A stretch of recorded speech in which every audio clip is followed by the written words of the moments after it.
telespectadores. Eu sou Verônica Prado e este é o BPTV Noite. Hoje, sexta-feira, 5 de setembro de 2025. Nossa primeira notícia. O Pentágono informou que aviões militares da Venezuela sobrevoaram um navio dos Estados Unidos no Mar do Caribe. Em resposta, os Estados Unidos enviaram 10 jatos F-35 para a região, aumentando a tensão entre os dois países. Caças venezuelanos sobrevoaram um destroyer americano no Mar do Caribe. De acordo com o Departamento de Defesa dos Estados Unidos, o episódio ocorreu na quinta-feira, dias depois de um ataque americano contra um barco que supostamente transportava drogas e havia zarpado da Venezuela. Em uma publicação na rede social X, o Pentágono classificou o movimento dos aviões como altamente provocador e advertiu Caracas contra uma escalada adicional. A nota destacou que o cartel que controla a Venezuela era fortemente aconselhado a não interferir nas operações de combate ao tráfico de drogas e contra-terrorismo realizada pelos militares americanos. Washington posicionou navios de guerra da Marinha no sul do Caribe em um momento de aumento das tensões entre o presidente Donald Trump e o líder venezuelano Nicolás Maduro, acusado pelo republicano de chefiar cartéis de drogas. Na terça-feira, forças americanas explodiram um barco que supostamente transportava drogas no Mar do Caribe, matando 11 pessoas. Segundo Trump, o barco pertencia a uma organização criminosa ligada a Maduro. Caracas, por sua vez, acusou Washington de cometer execuções extrajudiciais no ataque, ao afirmar que assassinaram 11 pessoas sem o devido processo legal. O ataque marca uma escalada dramática por parte dos Estados Unidos, que há décadas conta com operações policiais de rotina, em vez de força letal para apreender drogas. Trump designou as gangues venezuelanas como o Trem de Aragua e o Cartel de los Soles como organizações narcoterroristas. Maduro, por sua vez, respondeu ao ataque mobilizando o exército da Venezuela, que tem quase 340 mil integrantes. O presidente venezuelano denunciou ainda o que chama de maior ameaça que o continente americano viu nos últimos 100 anos. O líder do PL na Câmara dos Deputados afirmou que o presidente da casa, Hugo Mota, se comprometeu a pautar o projeto de anistia aos envolvidos nos atos de 8 de janeiro. Segundo ele, não há data definida para a votação, mas o compromisso foi firmado. Os deputados Hugo Mota, do Republicanos da Paraíba, se reuniu na noite desta quinta-feira, 4 de setembro, com o líder do PL na casa, o deputado Sóstenes Cavalcante, do Rio de Janeiro, para discutir o projeto de lei da anistia. O encontro durou cerca de 1h30 e ocorreu na residência oficial da Câmara. Segundo Sóstenes, Mota reafirmou o compromisso de levar a proposta à votação no plenário. Ele descartou, no entanto, que a apreciação ocorra já na próxima semana e indicou que ainda não há uma data para que a discussão seja pautada, mesmo com esse avanço nas negociações. Os dois também trataram sobre quem será o relator do projeto e, de acordo com Cavalcante, ficou acertado que o nome sairá de um partido do Centrão, com a possibilidade entre Republicanos, União Brasil e PP, mas a escolha ainda não está fechada até o momento da publicação deste vídeo. A oposição pressiona pela votação da proposta, que prevê a anistia a envolvidos dos atos de 8 de janeiro e em outras possíveis infrações eleitorais. O líder do PL afirmou que o partido não aceitará uma possível anistia light, se referindo a outros projetos, como é o caso do proposto pelo senador Davi Alcolumbre, que pretende anistiar de acordo com o grau de participação dos envolvidos nos atos. Disse ainda que a legenda está disposta a negociar apenas pontos específicos, como a recuperação da elegibilidade do ex-presidente Jair Bolsonaro.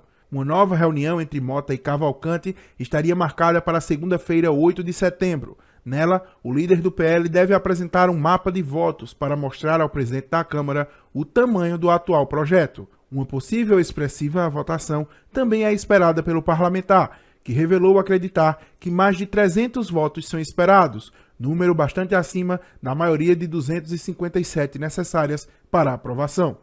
A Organização Mundial da Saúde adicionou uma nova geração de medicamentos para obesidade à sua lista de medicamentos essenciais.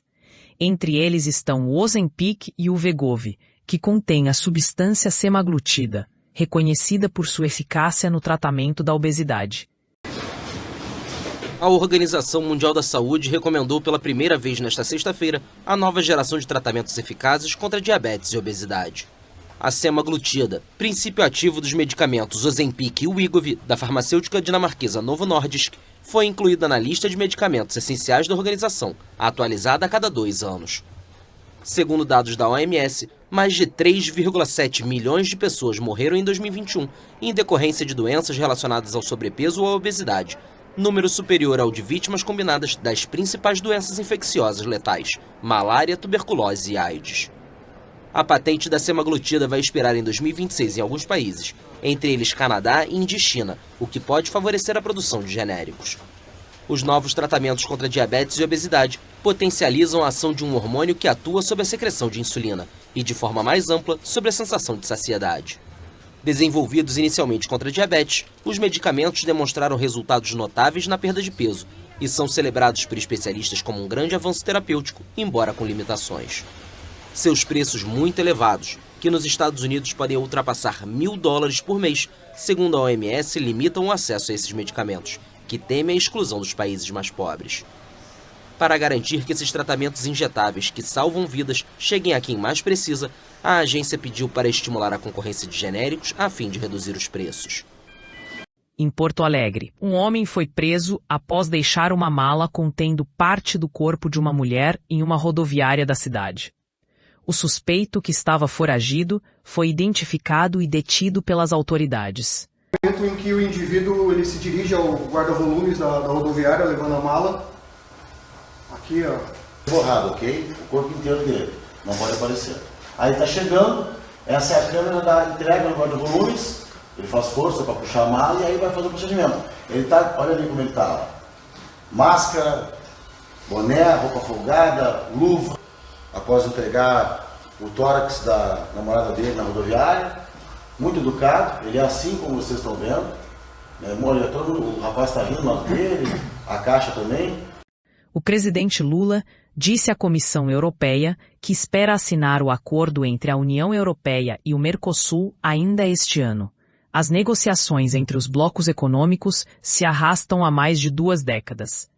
Luiz Inácio Lula da Silva espera que o acordo de livre comércio entre o Mercosul e a União Europeia seja assinado no fim deste ano. A informação consta em uma nota oficial divulgada nesta sexta-feira pelo Palácio do Planalto.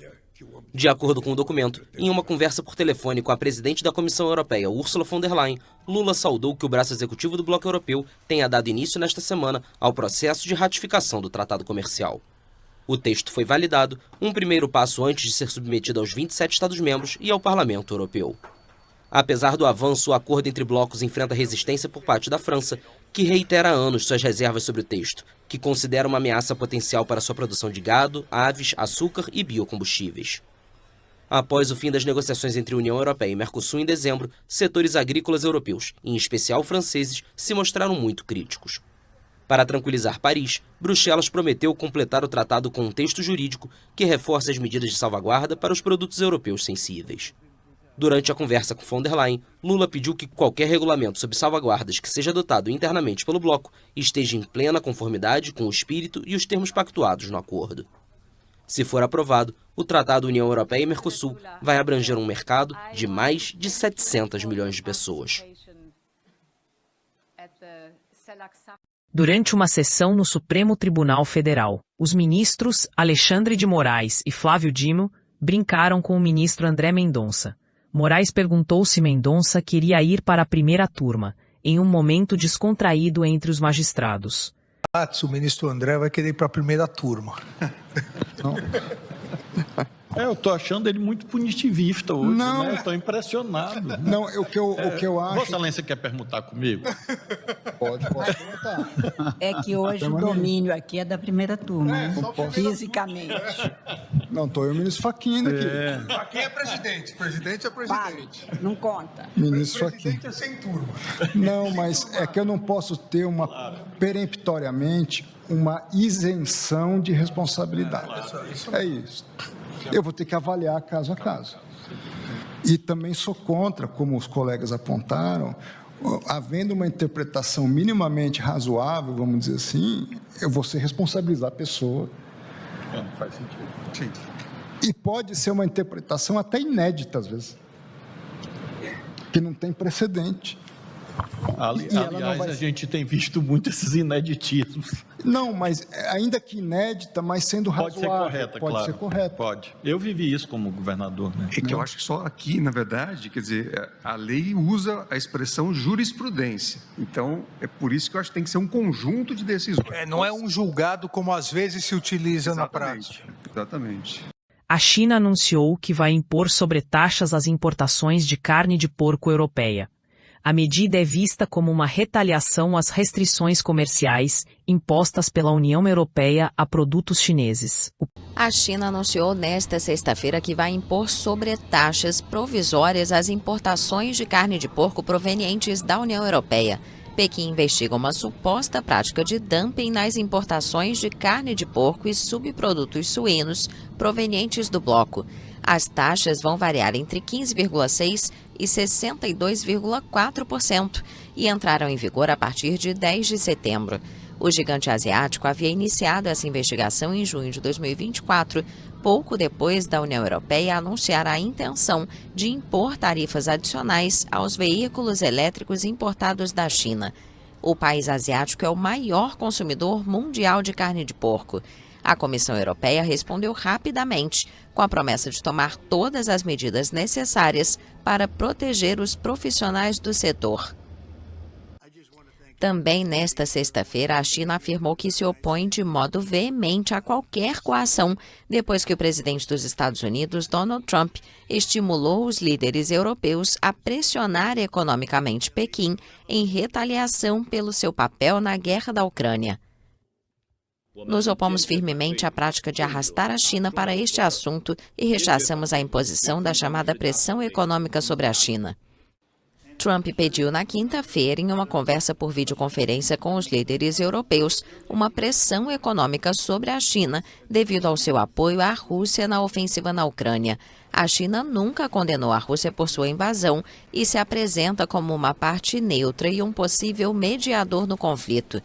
Os países aliados da Ucrânia acusam Pequim de ajudar a Rússia a contornar as sanções ocidentais, especificamente por permitir que compre componentes tecnológicos necessários para produzir armamento. O presidente Lula afirmou que o Brasil ficará do lado da paz no conflito entre os Estados Unidos e a Venezuela. Ele defendeu o diálogo como forma de resolver as tensões entre os dois países. O Brasil vai ficar no lado que ele sempre teve, no lado da paz.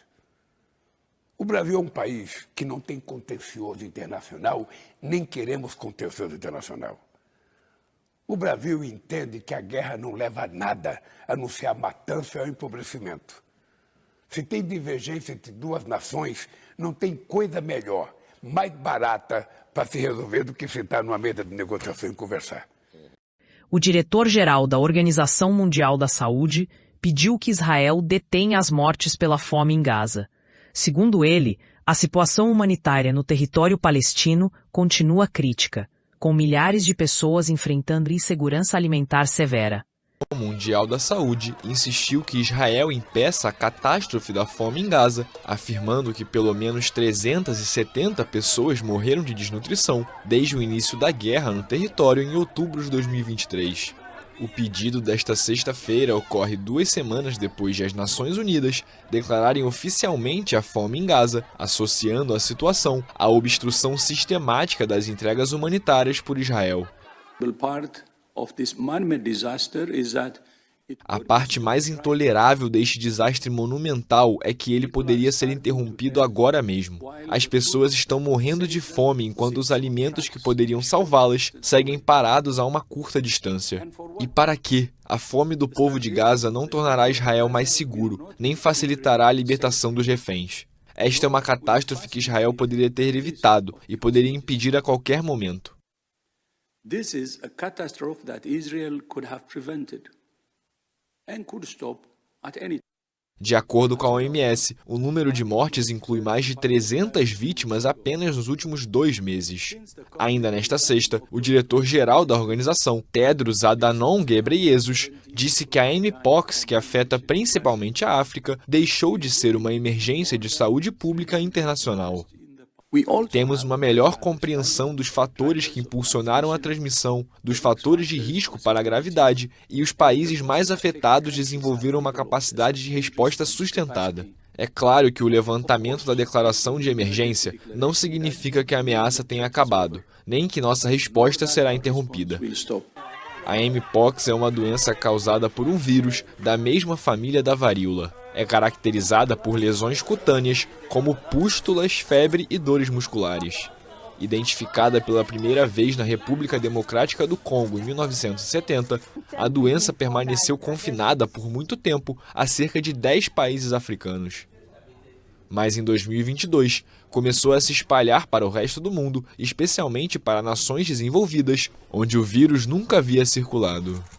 Por fim, Belém enfrenta um verdadeiro quebra-cabeça para sediar a COP30 em novembro. A capital paraense precisa superar desafios de infraestrutura e logística para receber o evento internacional sobre mudanças climáticas. Há 2 meses do início da COP30, a Conferência Climática da ONU, a hospedagem em Belém do Pará, cidade-sede, segue sendo uma dor de cabeça para a organização e delegações. O Hotel COP30, rebatizado no ano passado com o nome atual, ainda não fechou nenhuma reserva para o evento de novembro. Os proprietários pretendem alugar o edifício inteiro para alguma delegação estrangeira, mas até agora seus preços não convenceram ninguém. É um evento mundial, é um evento de uma magnitude que Belém nunca esperou. E assim, os valores acabaram ficando desordenados, né? Todo mundo colocou seus valores, até hoje tem pessoas que estão cobrando valores assim, que são fora, né, da realidade. O antigo motel chegou a anunciar tarifas diárias de R$ 6.300 em um teste de mercado, segundo o gerente. Experiência que serviu para definir limites. Hoje, os quartos não passam de $350, cerca de R$ 2.000. Apesar de apenas 68 dos 198 países participantes do evento terem pago suas reservas até o momento, a Associação de Hotéis do Pará afirma que a rede hoteleira está quase toda lotada.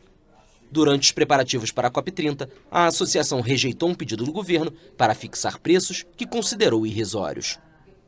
Mas a exigência era que nós fizéssemos diária de R$ 300, R$ 500, certo? Como se fosse um dia comum na hotelaria, certo? Que os hotéis se sacrificassem para atender um grande evento, coisa que não acontece em nenhum lugar do mundo, certo? Mas Belém tinha que ser assim. E é lógico que a hotelaria recusou. Para o aposentado Ronaldo França, a COP30 se tornou uma oportunidade para alugar pela primeira vez sua casa de fim de semana nos arredores da capital paraense. Com 3 quartos de casal e piscina, ele pede $370, pouco mais de R$ 2.000 por noite, e já foi contatado por interessados chineses. Eu acho que esse pessoal está em outro mundo, porque estão pedindo preços aí exorbitantes, que o pessoal de fora aí, o que está acontecendo, as pessoas... Até o governo do estado está sendo desmoralizado, porque não acompanhou, ele não acompanhou os aluguéis. Aí os caras estão explorando muito. A COP30 receberá cerca de 50 mil pessoas durante 12 dias na cidade amazônica. Para aliviar, Brasília programou a cúpula de chefes de Estado para 6 e 7 de novembro, antes da conferência prevista para entre os dias 10 e 21. Mas não foi suficiente. Vários países sugeriram em julho uma mudança de sede. A ONU pediu ao Brasil que subsidiasse os aluguéis para as delegações. O governo se recusou e lançou em agosto um grupo de trabalho para ajudar os delegados a conseguirem melhores condições. Certamente quem quer luxo teve a oportunidade de ir à COP em Dubai. Quem quer viver a experiência da Amazônia terá a oportunidade de conhecer Belém. Para reforçar a oferta, foram disponibilizados 2 navios privados que oferecerão 6.000 camas. A situação ligou o sinal de alerta no Observatório do Clima, que, preocupado com a hospedagem para a sociedade civil, afirmou que esta pode ser a Conferência Climática da ONU menos inclusiva da história. Estas foram as notícias do BPTV Noite. Não se esqueça de curtir este vídeo, se inscrever no nosso canal e ativar o sino de notificações para ficar por dentro de todas as atualizações. Eu sou Verônica Prado. Tenha uma boa noite e até amanhã.